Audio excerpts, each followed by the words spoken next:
Assalamu alaikum muhtaram qarindoshlar. Ko'rib atqaninglar Erkin Asiya radiosi Uyg'ur bölümü to'g'ri televiziyasining haftalik xabarlar sahifasi. Mazkur sahifamizda bu hafta jarayonida berilgan muhim xabarlarni bir qator eslatib o'tamiz. Men Juma. Men Aqida. Dünya Uyg'ur qurultiyi raisi Rabia Qadir xonim 3-maydan 7-maygacha Ispaniya poytaxti Madrid va Ispaniyaning sharqidagi Valenka shahrida kishilik huquq faoliyatiga qatnashdi. Bu qitimliq kishilik huquq faoliyatini Xalqaro kechirim tashkilotining Ispaniya sho'basi o'rlashtirgan. Faoliyatda Rabia Qadir xonim Uyg'urlarning navbatdagi siyosiy vaziyati haqida maxsus doklad berdi. Rabia Qadir xonim Xalqaro kechirim tashkiloti va Ispaniyadagi har qaysi kishilik huquq tashkilotlari birlikda uyushtirgan yig'inlarda nutq so'zlagan hamda Ispaniyadagi nopozliq matbuotlarning ziyoratini qabul qilgan. 1-may kuni 4-nji növbətlik Uyğur rəhbərlərini demokratiya və kişilik hüquq boyunca tərbiyələş kursi Brüsseldə axırlaşdı. Məzkur kursni Dünya Uyğur Qurultayı Vakalatsiz Millətlər Təşkilatı və Amerikanın Demokratiyani İlgiri Sürüş Fondi birlikdə təşkilləgən. Kursqa Amerika, Kanada, Avstraliya, Qazaqstan və Avropa əllərindən kəlgən Uyğur xalqaralıq kişilik hüquq təşkilatları məsulları, siyasiyonlar və Uyğur ziyalilərdən olub 80 ətrafında kişi qatnaşqan. Kursqa Dünya Uyğur Qurultayı raisi Rabia Qadir xonim qatnashib, nutq so'zlagan va yig'inga yetakchilik qilgan. Xitoy hukumati Uyg'ur to'rdosh Muhammad Turg'un Abdullani to'rda 26-iyun Shaugan voqeasiga aloqador maqola e'lon qilganligi uchun qo'lga olgan. Muhammad Turg'un Abdulla Qashqar Yenisar noyasidagi bir rasmxonaning fotosuratchisi. O 2009-yil 5-iyul voqeasi yuz berib, bir oydan keyin Yenisar noyalik jihi doiralar tarafidan qo'lga olingan.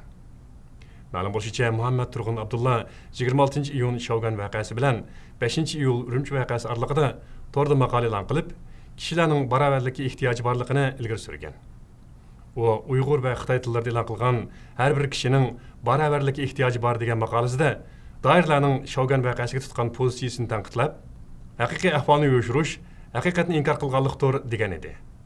Aqsu viloyatining Onsu nayisidan 9 Uyg'ur yer tavrash ofatiga uchirgan Tibet yurti yo'shug'i berib, ofatga uchirganlarga bekorlik polo yetkazish orqali o'zlarining Tibet xalqiga bo'lgan ko'nglini ifodalagan.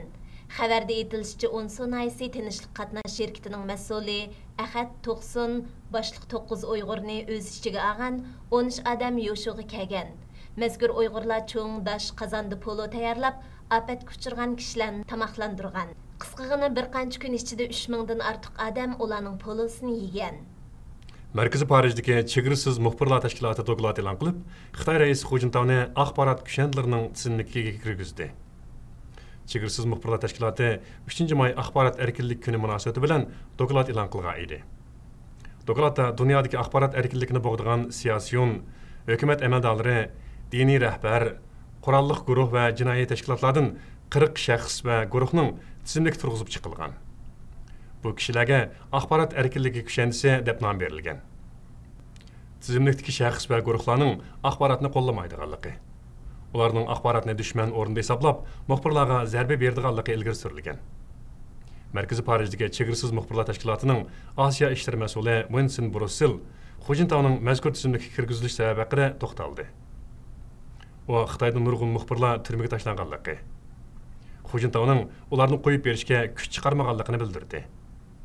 3-may kuni Uyg'ur Davaz Adiloshur Bejindagi Changa Olimpik zalida dunyo jinsi rekord yaratish uchun mahorat ko'rsatishni shu joy vaqtida atdigan soat 10 da boshladi. Ma'lum bo'lishicha, Adiloshur 2008-yillik Bejin Olimpik mezgilida yasalgan zal ustiga tortilgan simda 60 kun mahorat ko'rsatdi ekan. Bu navbatlik dor yer yuzidan 60 metr egizlikda bog'langan. Adiloshur 3-may kuni atdiganda Uyg'urcha kiyinib, qo'lda tangshak, hadisini tutib, dar ustida uxlash, o'ltirish va yugurishga o'xshash qiyinchilik darajasi alayda yuqori mahoratlarni ko'rsatgan. Tomoshabinlarning alqish sadolari uzilmagan.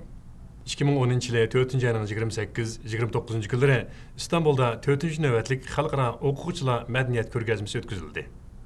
Ko'rgazmaga Istanbulda o'qiyotgan Uyg'ur o'quvchilar qatnashib, Uyg'ur madaniyatini tanishtirdi. Ko'rgazmani Babi Alam xalqaro o'quvchilar jamiyati uyushtirgan. Bu ko'rgazmaga Turkiyaga kelib o'qiyotgan 50 davlat o'quvchilari ishtirok qildi. Uyg'ur o'quvchilar Uyg'ur madaniyatini namoyon qildigan milliy kiyim-kechak, çalgı asbablar ve ay yıldızlıq kök bayraqni ko'rgazmaga qo'ydi. Uyg'ur do'ppisi va çalgı asbablar boshqalarning diqqatini alayida tortdi.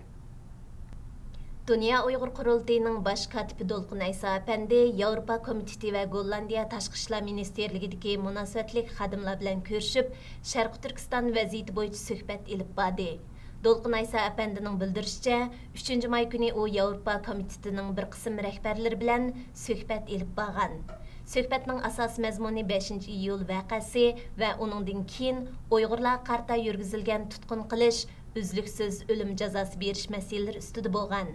Dolqun Aysa Efendi yana 4 may kuni Gollandiyaga yetib kelib, Gollandiya Tashqi ishlar ministerligi Osiyo bo'limining rahbarlari va Gollandiyaning Birlashgan Davlatlar Tashkiloti ishlariga mas'ul xodimlar bilan suhbat o'tkazgan. Suhbatda nuqtali qaldi 5 iyul qonli qirg'inchiligini eslatgan. Hörmətli televizor ko'ruvchilar, yuqorida sizlarga haftalik xabarlar sahifamiz bo'yicha bu haftalik muhim xabarlarni bir qator eslatib o'tdik. Kelar juma kuni ko'rishaylik. Xushvaqt bo'linglar. Xayr xo'sh.